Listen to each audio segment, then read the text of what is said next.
Hello, and welcome to Sobercast, where we provide AA speaker meetings and workshops in podcast format. We're an ad-free podcast, and if you enjoy listening, please help us be self-supporting by visiting Sobercast.com, look for the donate link, and drop $1 or $2 into our virtual basket. We hope you enjoy the podcast. Have a great day. My name is Judy R, and I'm an alcoholic. I've got bronchitis. James said that he'd just put on one of my old tapes and I could lip sync. So if you see anything funny going on, you'll know what's happening. Biloxi, Mississippi. What a place to get sober. From what I've seen so far, it looks to me like you could drink 24 hours a day. If you wanted to, you could switch addictions in a few seconds. And there's an awful lot of glitz and glamour. I'm glad I'm not trying to get sober here, and I'm not planning on a relapse. This morning, however, something rare and unusual occurred. When we were sitting in our room, something came in our window that was bright and interesting and stupendous. I think you call it sunlight.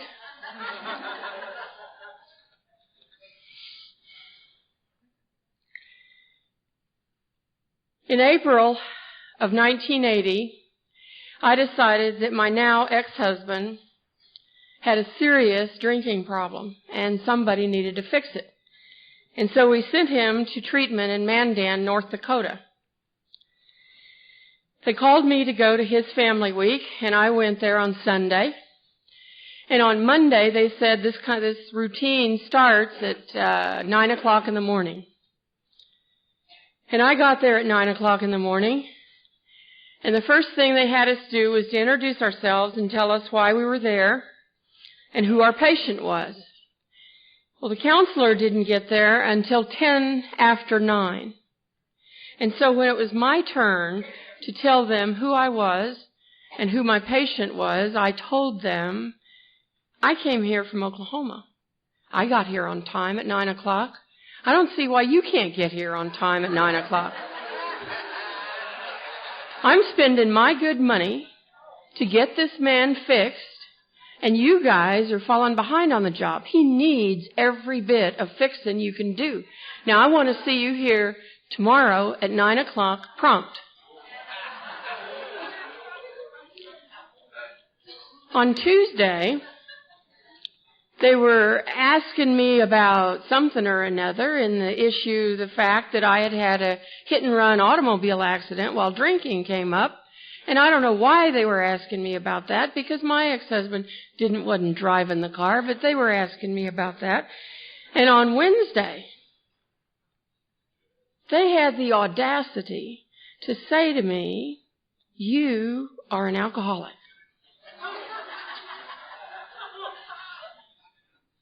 Now, I made it clear to them that I had packed enough clothes for 1 week, for family week. They didn't seem to pay attention to that I had important things to do at home, that I had children to go back to. They didn't seem to pay any attention to that, and they ended up keeping me there for 7 weeks.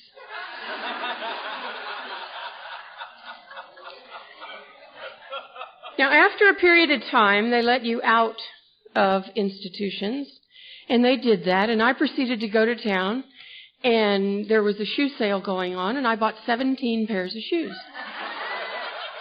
And I came back to the institution, and they check every dadgum box. I mean, it's like I was surprised they didn't tear the soles out, and they were looking for drugs, and I explained to them, listen, I've got the deal. I'm in your place. I know you don't drink and you don't do drugs here.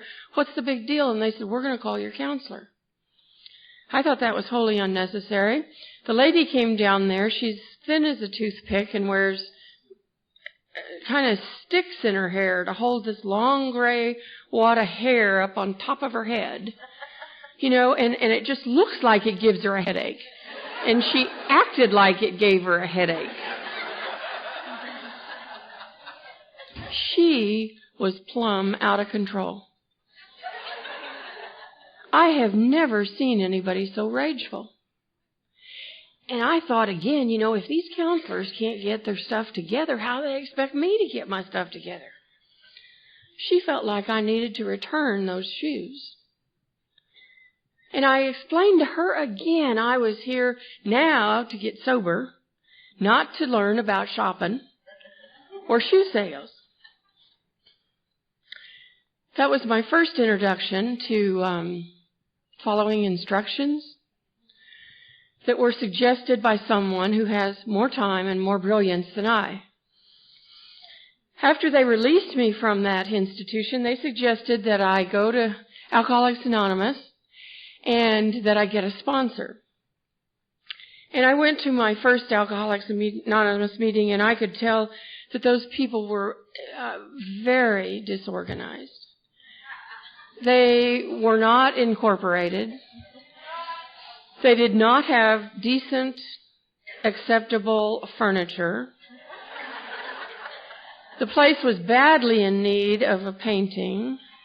The chairs had stuffing coming out. It was going to cause a fire for as many of those people that were smoking along with me. They said to get a sponsor, and the rules were, find somebody who has what you want and do what they did to get it. And I found my first sponsor. She was blonde. She had blue eyes. She wore size 3 clothing. She drove a silver Datsun 280ZX. She had 3 children, was married, and lived in a 2-story house. And she accepted to be my sponsor. My second sponsor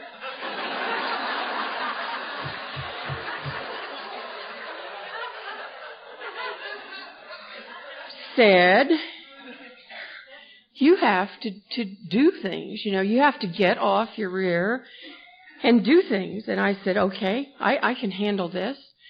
We need a clubhouse in Oklahoma, and I can incorporate Alcoholics Anonymous. And being a good salesperson and having the ability of the silver tongue, I talked people with much more sobriety than I into all of my future plans for Alcoholics Anonymous in Norman, Oklahoma. And we incorporated, and I was driving down the street, and I saw the perfect new furniture for the clubhouse. And it was sitting outside the Goodwill store, and of course that meant that it was for Goodwill usage, and talked these other sober people into picking up all this furniture and hauling it down to the AA clubhouse. And AA was proceeding to get fixed properly and quickly. And then someone called me and said, I don't know who you think you are, but I don't want to sit on stolen furniture in the clubhouse. And I was totally perplexed. And, I had to go to Black's Law Dictionary and look up stealing. What is it? And I had to talk to my sponsor about this. What is stealing? This is a good cause. It was a good purpose. Nobody was going to use it anyhow. They didn't even have to bother to haul it into their store and back out of their store down to AA. I really don't understand. We finally agreed on a year's representation of the Salvation Army as my amends to the Goodwill for stealing their furniture. And I'm certain that was not the purpose of me obtaining a law degree. However, my sponsor failed to see it that clearly. My second sponsor died from cancer, and it was the first time that I had cared a little bit about anyone for any reason. And because the way I got sober was the big book and total 100% abstinence from all mind-altering chemicals and alcohol, it upset me tremendously when they started giving her IV morphine. And I didn't understand. I did not understand how God did these things, why God did these things, and it was definitely all God's fault. And I also didn't understand why, for any circumstances, you would take a sober alcoholic and IV drugs and alcohol into them. I have somewhat more sympathy and compassion with that issue today. While I was sober, I had kidney stones, and I needed to have surgery and decided to go to the Mayo Clinic because they had this wonderful surgery there where they could stick a little tube in you and blow up the stuff and suck it out. I thought, this is great. We're going to do this with no drugs and no alcohol.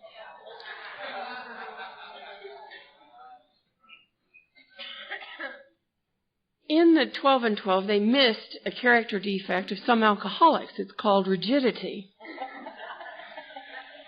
And I've never seen rigidity as a character defect in myself. However, after I threw up on the doctor, he decided that it was inappropriate to do that surgery without medication. But one thing I can tell you about Mayo is, well, if you tell them when you walk in, I'm alcoholic, I'm drug dependent, they send around little AA people. And they put a giant statue of St. Francis outside of my window, hospital window, just for me. And then they make you stay in the hospital another 3 days after you've finished everything for detoxification.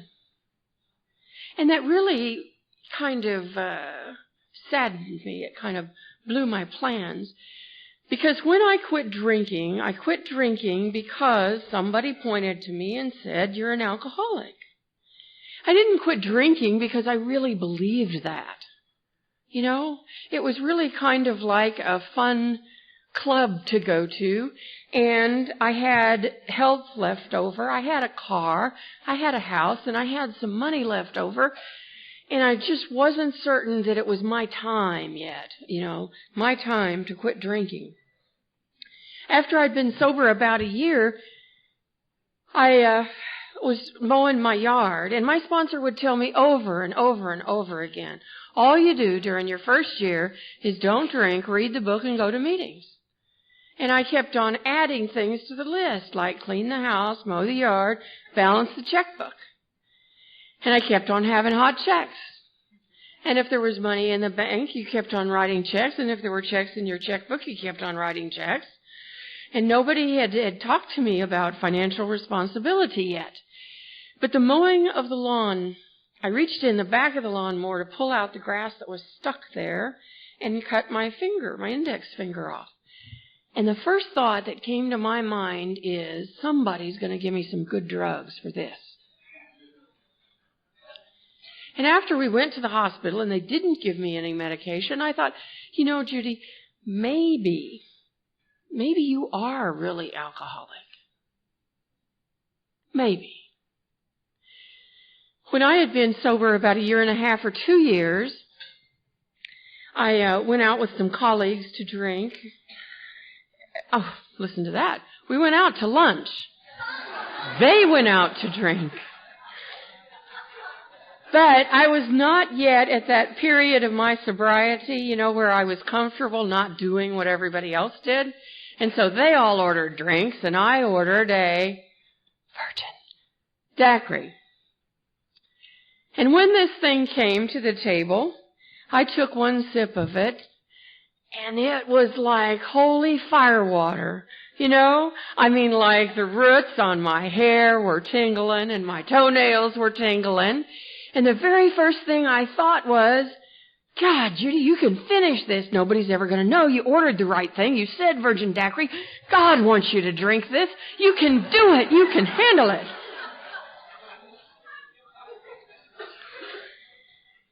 And then God gave me this, moment of clarity. And I thought, you really are an alcoholic. The Oklahoma State Fair, corn dogs. Thank you, Otto.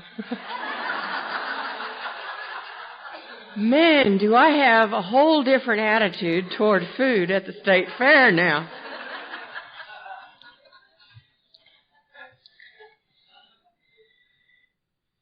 part of what happened in Alcoholics Anonymous was that third step, made a decision to turn our will and our lives over to the care of God. And pretty much after turning your will and your life over to the care of a treatment center and then turning your will and your life over to size 3 blonde, it was getting easier to turn my will and my life over to the care of somebody. And so I turned my will and my life over to the care of my third sponsor. Now, my third sponsor is Greta. And Greta is probably in her 80s now, but Greta was very ephemeral. She floated across the floor. She talked slowly. I saw her in 15 years upset 2 times. One was over the toilet, and one was over the Internal Revenue Service. Greta's probable total annual income was $4,000. She tried to have an energy audit done on her home, and she used such low energy they couldn't even audit. We do not choose sponsors in Alcoholics Anonymous because they are alike us. I chose Greta because of the calm and peacefulness, and Greta required that I come to her house every day on Thursday or Wednesday, some day of the week, and have lunch. And I would come to her house ranting and raving with daily living problems. You've got to listen to this, and here's what he did, and here's why she did it, and this is what's broken, and this is what's wrong. And she'd say, I know. And before we get to that, we need to go look over here at these jonquils. Judy, have you ever seen such bright, brilliant, yellow jonquils? Can you believe the color that God has put into these flowers? And look at this one. It's got a stem that's 22 inches long. Have you ever seen a 22-inch long jonquil stem? Oh, look at the thickness of the leaves. They carry so much water to support and nurture that whole plant. And by the time we finished her whole yard, I had totally forgotten what it was in that outside world that was so disturbing me.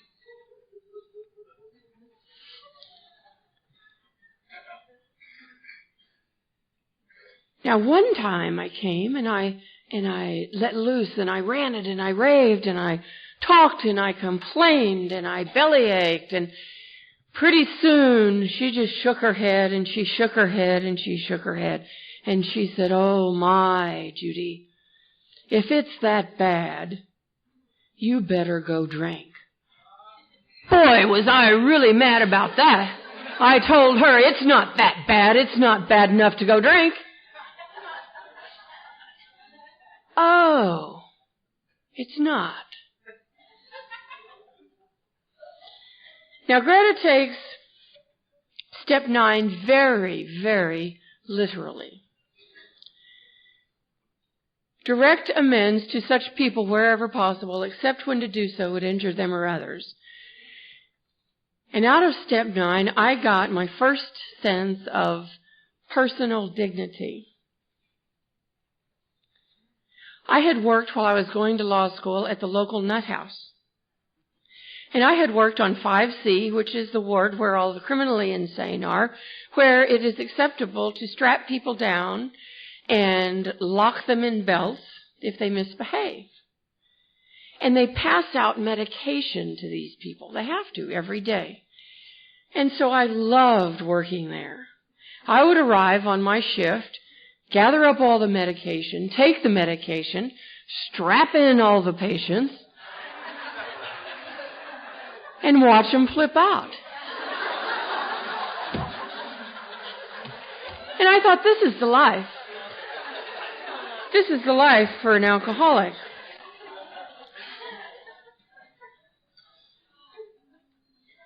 Now, what I told Greta was, you know what I think is a good idea? They need a chemical dependency unit at that nut house. And they need some big books so they can study about alcoholism and drug addiction. So I'd like to just buy them some big books. Don't you think that's a good idea for a men's? And Greta said, perhaps you might look at this differently. And I, for years, have been looking for those words in the big book. You know, perhaps you might look at this differently. And they're not in there.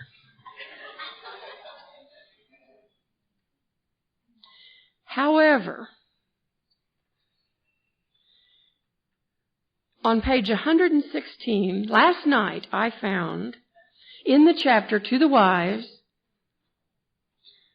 perhaps you might regard it in a different light.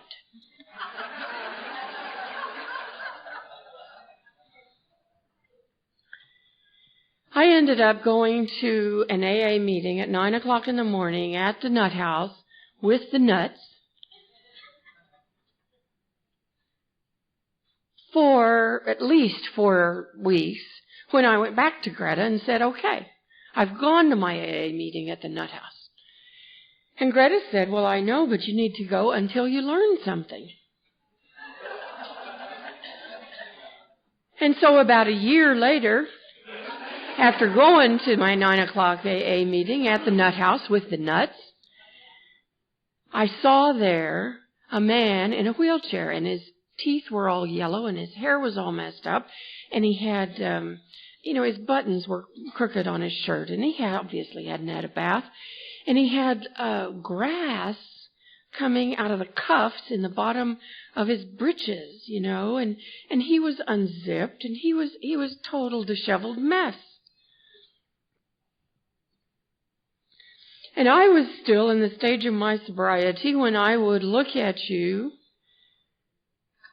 figure out your educational background, your financial statement, what you could do for me, and then I might be able to hear what you said. What I heard this man say was, I've been living like a dog, and I don't want to live like a dog anymore.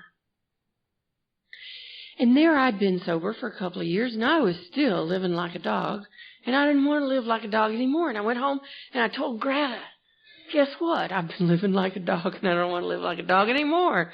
And she said, okay, that's right. While I was in law school, we had to do these papers, and you had to have books to do your papers with, and this is in the olden days before the computers. And some of the books are marked reference, do not remove from this library. Well, because I had that night job at the Nut House, I couldn't get there at the right time, and I'd go whenever I could, and I needed the book. And so I took the book. And I had operated all of my life on the premise of, you see it, you need it, you want it, you take it. That's the principle. And so when looking at Step 9, made direct amends, by now the books are like 11 or 12 years old. And law books are out of date by then, so they're of no use to the library. So Greta, here's my idea. Let's buy the library some new books. And she said, perhaps you might see this differently.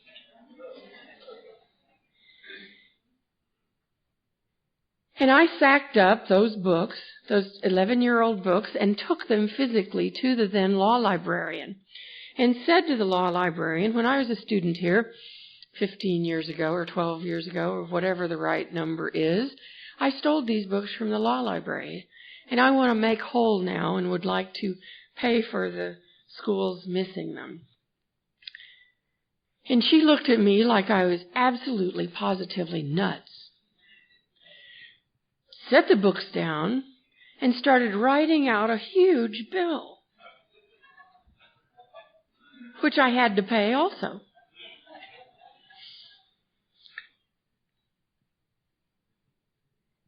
When I was drinking, I thought maybe a solution would be get married, have a kid.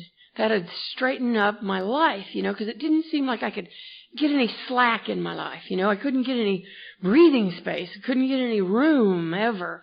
And I'd look at people that were married with children, and I'd thought, God, they're organized, And so I thought, well, this is the solution. So I got on my very best blue jeans and my halter top and my dangly earrings, and I smoked a little dope and grabbed this guy, and we went down to the courthouse.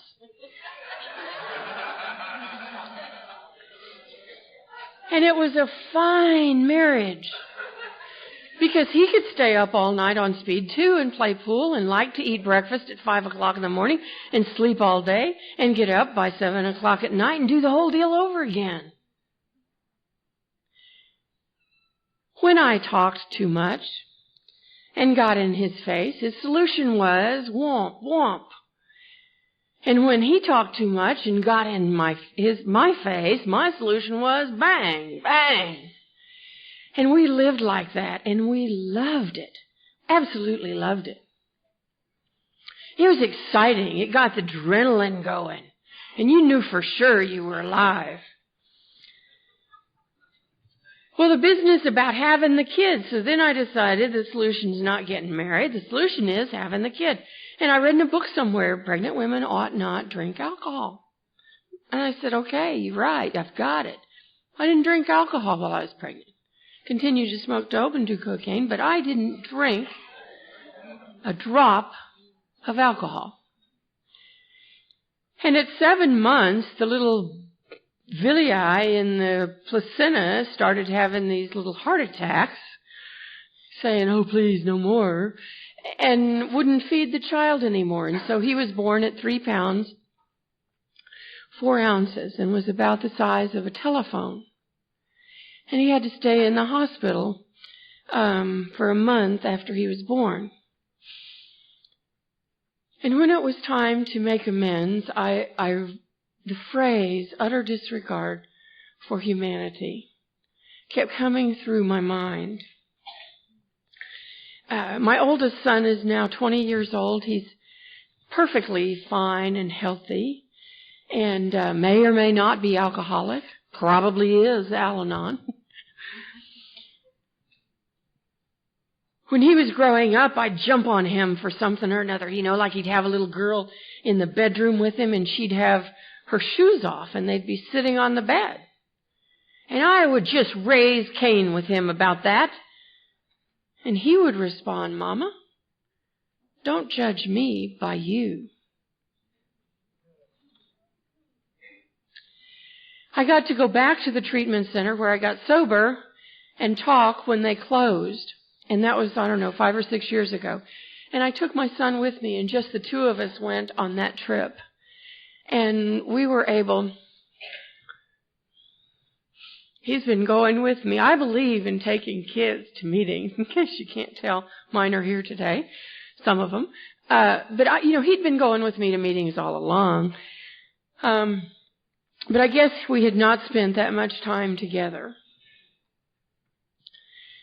And he remembered so clearly about the, time that I had left him when I was trying to get sober in the meetings that I had gone to in the beginning of my sobriety. But he sat there in the front row of this talk, and tears came to his eyes. And after the talk, he said, Mama, I really respect you. And that was so important to me. He's been out of the house for 2 years now. And we had all kinds of odd rules, like if I catch you drinking, you're going to 30 AA meetings. I catch you drinking twice, you're going to 60 AA meetings. I catch you drinking 3 times, you're going to treatment. And it's amazing how well he has survived.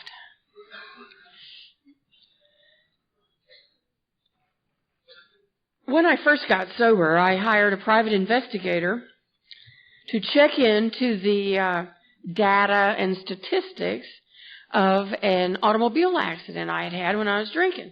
And it was one of those, you're in a blackout, you wake up all of a sudden and there's cars all over the place and there's glass all over the place and I did the first thing any self-respecting alcoholic would do. I got the hell out of there. And this private investigator gave me a packet of stuff that was entirely much more material than I really needed. And it talked about the amount of the damages and the injuries and that kind of stuff. And after about 7 or 8 years of sobriety, I started to a conscience. And part of the deal with the conscience had to do with getting square with this automobile accident thing. And so I told Greta, I probably ought to donate some money to the church down the street. In fact, I've got this gold medallion thing that I don't need anymore. I thought some Sunday when the basket comes by, I'll just drop it in there. And she said, perhaps you might want to look at this differently.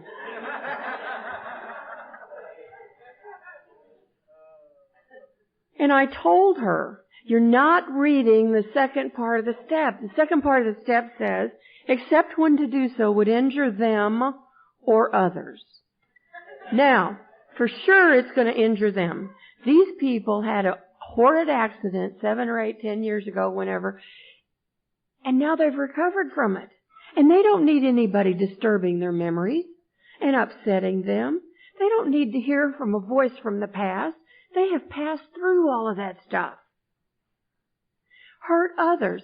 I am an attorney. I earn money to support this child that I have, and if I tell what happened, I will lose my license to practice law because that's a crime of moral turpitude, and then I won't be able to make any money, and then I won't be able to feed the child. And Greta gave me the lady's address and paper and pencil and said, when you get ready, there it is. And so I wrote this letter, that says, hi, I'm an alcoholic. I want to live differently today. I'm the one that ran into you 10, 15 years ago, and I would like to make you whole, whatever you see as making you whole. And I signed it with my name and my address. And then I started having these dreams, a little old lady coming out of her rocking chair beating me with a newspaper, and another guy rolling over in his hospital bed saying, you did it. And by the time I got around to making these amends, there were only one of the people in the accident had died, And so I started counting my pennies because I figured they were going to want to be paid back, And I started taking the district attorney out to lunch because it never hurts. And so after I wrote my letter, it was very hard 2 or 3 weeks. Very hard 2 or 3 weeks. And pretty soon I get this phone call from this woman, the grandmother lady that was in the automobile accident, and she said, Judy, hi, I'm so-and-so. I'm the one whose car you ran into. I can't believe that you've come forward. And I was quiet because I thought, yeah, neither can I. Because I was waiting for the shoe to fall, And we talked for a brief few moments, and she wanted to know about getting sober. And I told her, I said, well, it's a real trip. I mean, the first thing you do is you quit drinking, and then you go hang out with these people that smoke and drink coffee a lot. And then you do what a sponsor says, and you read books, and I don't know why it works, but it does, because I haven't had a drink for all these years. And she was nearly in tears. And she said, you have given me so much. I have a grandson who has a drinking problem. And after I got your letter and after I listened to you, I now have hope. And I haven't had any hope before. I have hope that he too can also recover. You have given me so much. There's nothing more that I want from you. And she hung up.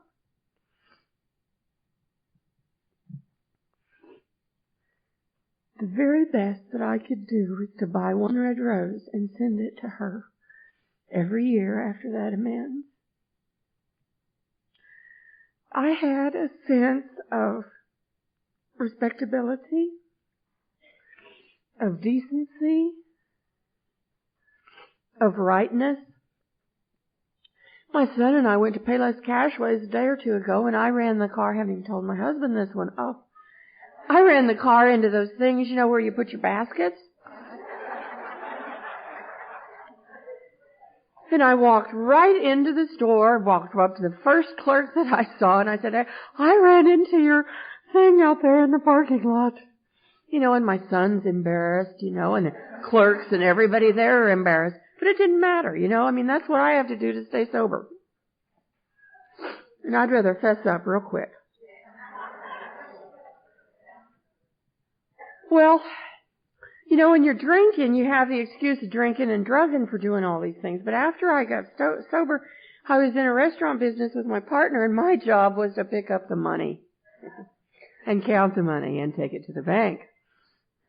And my sticky fingers had not been removed by sobriety. And I needed it, wanted it, and so I took some of it and continued to take some of it. And when I talked to Greta, I said, Greta, I could just pay all this money back. Kind of slip it in there as we go along, right? And she said, no, I think perhaps you'll see this differently. And after I went to because my amends had gone so well, I knew that after I went to my partners and told them, you know, that I'd been stealing money from them, that they would give me the responsibility of the entire business. And I went to them and I told them, and they took all of my responsibilities away. And I paid the money back. And I started talking to Greta about this character defect thing, you know, like what's going to happen here, you know, this 6 and 7 deal. I mean, if I keep on doing what I've been doing, I'm going to drink again. And she said, well, you pray about it. And so I started praying about it. And I was praying for very specific things. I went to an outdoor conference, a camp kind of conference, and I was in the chapel, and the light was shining through the window on those beautiful, spiritual, you know God exists, stained glass windows. And I was praying for God to remove gluttony. I want to eat a whole pizza and look like Jane Fonda. If you can take away drinking and drugging, you can take away fat and calories. Do it. And I left that church feeling like I was saved. You know, I mean, I could understand those holy rollers going down the aisle because it had happened. God has done His deal on me. I know I can feel it in my soul. And I went to the cafeteria and I ate everything in sight. But from that day forward, September 23rd, 1983, I haven't smoked another cigarette.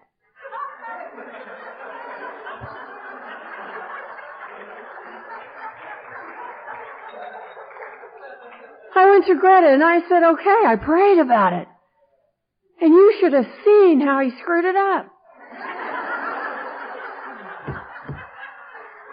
One, I had to live with a smoking sponsor. You know what it's like to go to conferences with a sponsor that smokes after you've quit? And then she said, go read the step, you know, and I went and read the step, and I came back and I hadn't learned anything, and so I had to read it again. And you know what that step says? That step says, God will choose the character defects. It's the character defects that God wants to remove. The ones that stand in the way of my usefulness to you and my fellows. So apparently, my size does not keep me from being up here.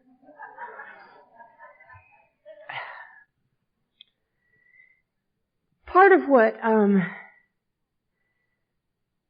happened about character defects was that I learned to pray, "Thy will be done, Thy will be done, Thy will be done." And I thought, at some point in time, you need to get with this stealing business. Because I've been in jail when I was drinking, and I don't want to be in jail sober. And a friend of mine, an old girlfriend, came to town to visit, and I drug her to an AA meeting, And while I was at the AA meeting, I talked a little bit about stealing. And after the AA meeting, during the AA meeting, it was her turn to share, and nobody told her that new people don't share. And nobody told her that non-alcoholics don't share. And she said right there in the meeting, "I'm sure glad Judy's telling you all the truth about her stealing, because she stole from me."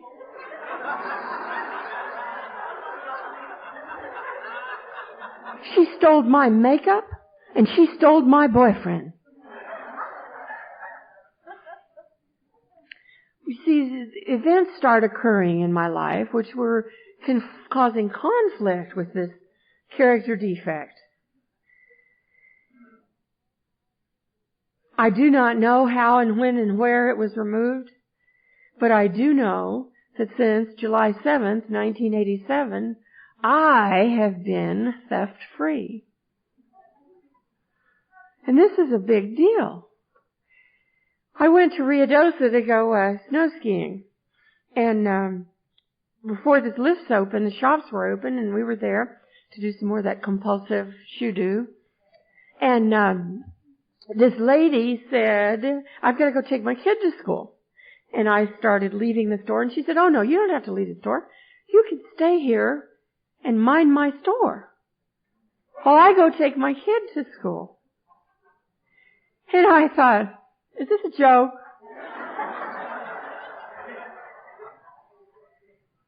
This right side of my brain was going. You can get 14 pairs of earrings in that left pocket. You can get 6 pairs of socks in that right pocket. You can steal that fur hat and put it under your real hat. You can get some socks and some gloves into your coat. You can put on a couple pairs of ski pants, and she'll never know the difference. And that left side of that brain was going, he trusts you to mind the store. I was not capable of trying on things. I sat down and I put both hands on the counter. And I sat there just like that until that lady got back. But I walked out of there with nothing that wasn't paid for.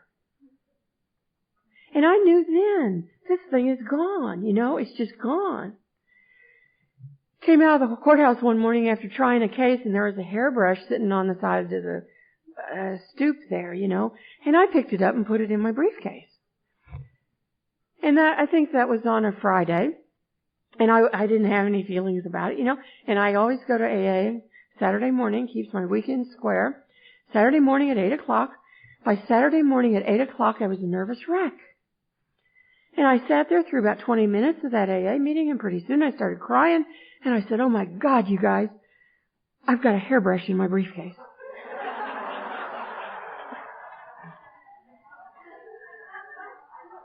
And they all said, "Yes, Judy."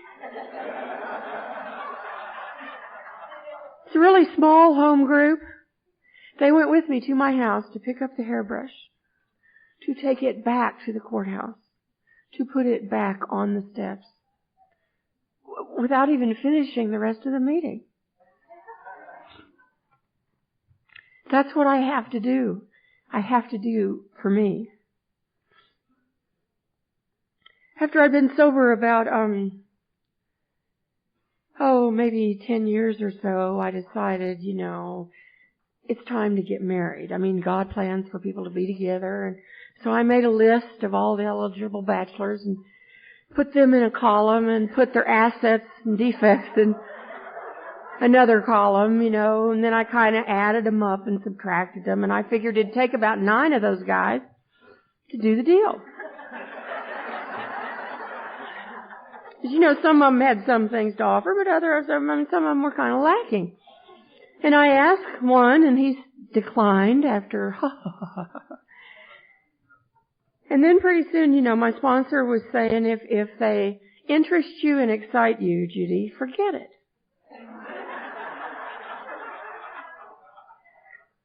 Number one, interested and excited you. And so this really dull and boring private investigator comes back into my office, the one that had done the automobile accident. He comes back in my office and sits down. He says, Judy, you'll be glad to know I'm sober. And I thought, gee, I didn't even know you had a drinking problem, but okay, you're a new person in AA. I will take you to a couple of meetings. And so I started taking this newcomer into a couple of meetings, and to an old-timer, it's really embarrassing to take a newcomer.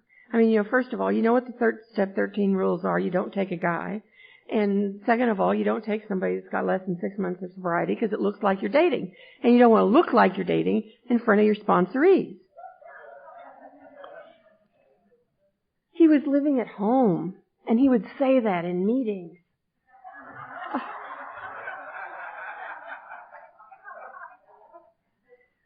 We've been married 10 years.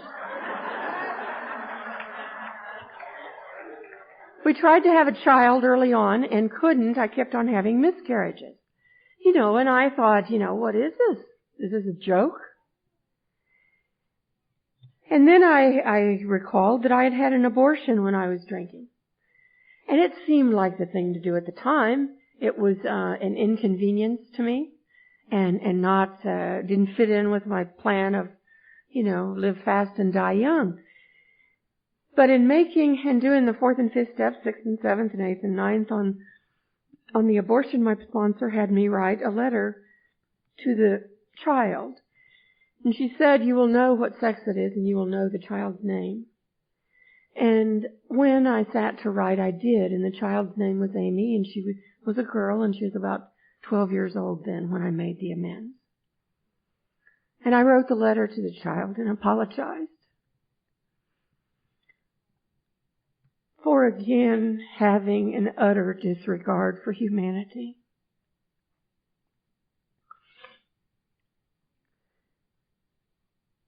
When we were unable to conceive a child, I called a lawyer. And he said, I can fix that. And within a couple of weeks, we had a baby. And we adopted Charles for $67. Charles is blue-eyed and red hair and a beanpole. And he has wanted to have brown hair and dark eyes ever since he's been born. Charles is my precious child. My mother calls him my pathway to heaven. Now what that means is he's an extreme test of patience, kindness, gentleness, and sobriety. Some people call them active, some people call them ADD. I call him an absolute wild man.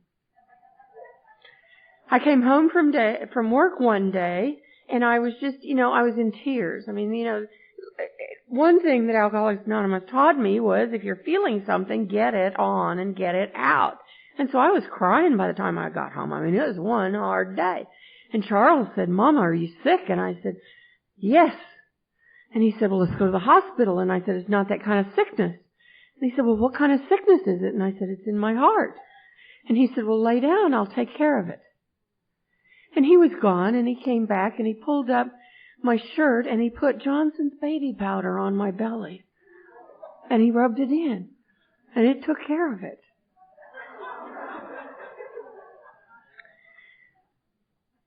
Shortly after adopting, of course I got pregnant.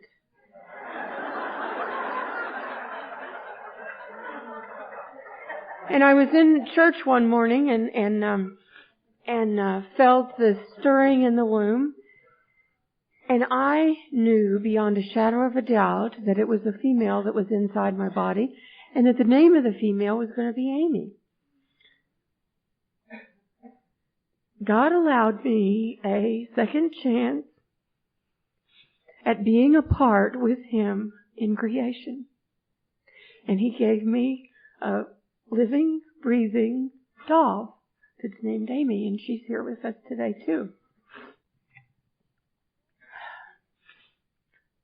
At our clubhouse, it's a saying, ain't no big deal. And it doesn't matter how hard it gets or what happens, just ain't no big deal. And I came into the bathroom one day, and Amy had gotten into my makeup. And we have white tile grout. And she was into the rouge and lipstick. And I must have had one of those instant explosions on my face. Because the child looked up to me and said, "Is this a big deal?"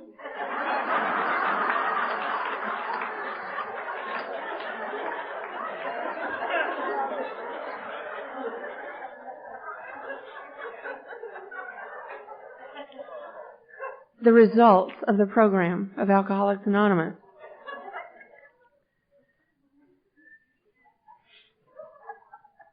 They used to fight and argue with each other. They still do, but they were arguing one day about coloring.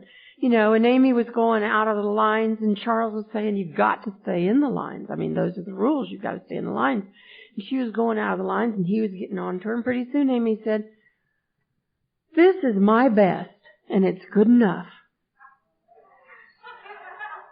And that's what I needed to hear that day. Part of what happens in Alcoholics Anonymous for me is becoming a member of society, a functioning, contributing. You know, instead of the, what can I take out of it and what are you going to do for me? The gift of love has been, what can I put into it? What can I give and do for others?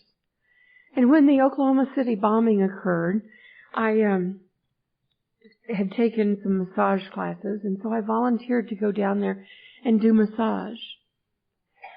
And, you know, I wanted the middle of the day when the new cameras were there, time slot, you know, and I wanted to wear a red dress, and they assigned me to like midnight to 6 a.m. And so for the days of the bombing, while they were still cleaning up, I went from midnight until 6 a.m. And the volunteer team massaged the fire workers and the other workers there.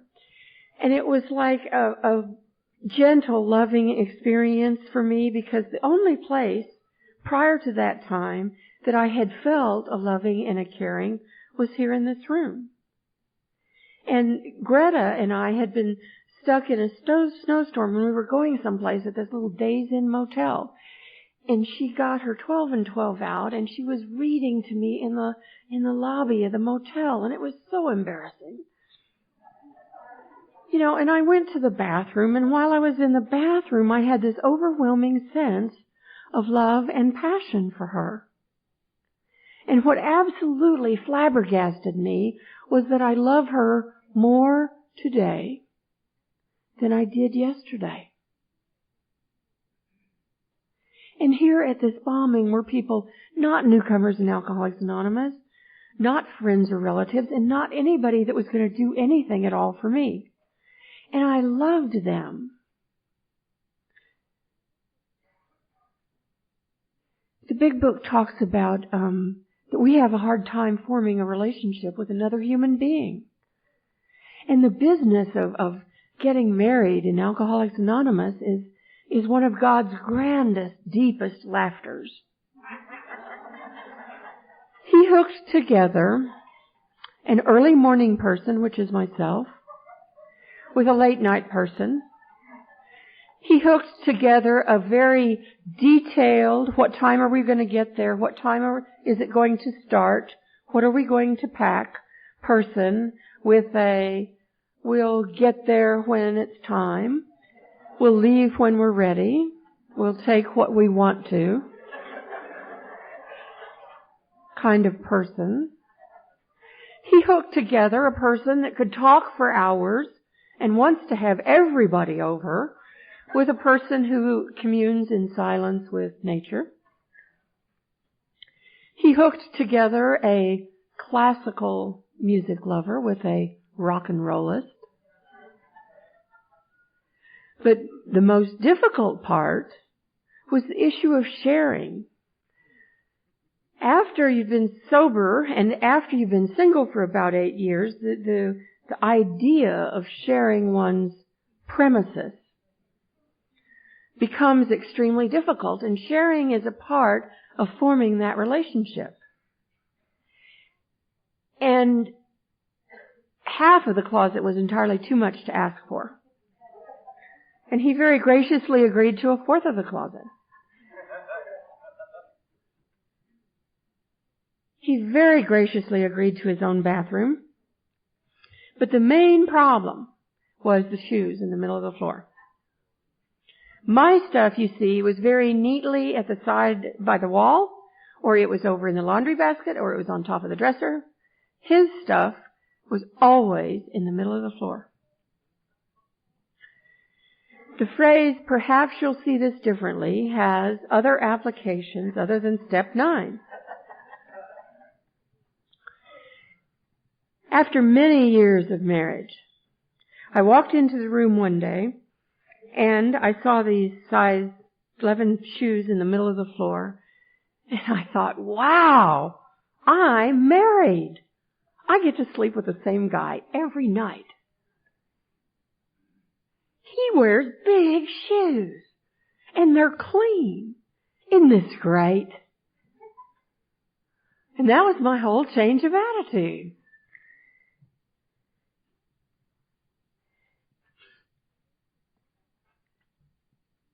We went to a piano lesson, and CB, the oldest, was with me, and he didn't have on a baseball hat, and he wanted to wear a baseball hat. And Mike was mowing the yard in the front, and he had on a baseball hat, you know. And so I said, "Honey, can CB borrow your baseball hat?" And Michael said no. And I thought, I cannot be married to such a selfish, self-centered son of a gun. I should have seen this a long time ago. How can I possibly share my life with somebody that is so self-centered they can't even give the hat off of their head to the kid? And I was furious and resentful. And I called my sponsor to tell her what was wrong with him. And she wasn't at home. And I called other people in AA to tell them all of his character defects, and they weren't at home. And in the last, I sat down to write, and what I wrote down was loaded question. And I thought, well, what the hell does that mean? I had to go back to my sponsor and tell her the whole deal, and she said, "Judy, no was not a possible answer to your question. You might as well have made it a demand." And I said, "Oh, do I do that?" Gently, always, constantly pointing out the character defects. It used to be like he would walk in and he would say, "I've lost my hammer." And I would drop everything that I was doing instantly and search diligently until I found his hammer. And when we got married, I needed to have, I had him take a compatibility test first, because number 1 had not worked, and I wanted to make sure that number 2 would work. And he graciously did all that, you know, and I said, you know, we need to do marriage counseling. We might as well do marriage counseling now as opposed to 10 years from now when we don't like each other. And he said, "Okay, I'll do 3 months." And we did 3 months, and at the end of 3 months, he quit, and I was pissed. You know, I was getting along just fine in there, going and telling those people something and getting them all on my side, and they'd all jump on him. And so I went to my sponsor after that, and I told her the problem. You know, the problem is he will not go to marriage counseling. And she said, "Well, perhaps you'll see this differently." There's a program for people who are married to alcoholics or who have significant alcoholics in their lives, and it's called Al-Anon. And so I've been going to Al-Anon ever since that day. And I see it differently now, and I say thank you. Thank you for not going to marriage counseling. One of the things that I've learned in Al-Anon is it's not my problem, you know. I mean, there was the lady that was sitting at an AA conference, and the husband was playing spoons on his knee, and people were turning around looking at her, you know, frowning at her like, you ought to stop him. And finally somebody said something to her. You know, it's not my problem. And from now on, when somebody says, I've lost my hammer, I think, gee, you know, that's too bad. What a miracle. I want to thank you for having me, and I want to thank you for the feeling of respectability that I have for myself today, and the love that I have for my family, and the love that I have for the members of Alcoholics Anonymous. Thank you.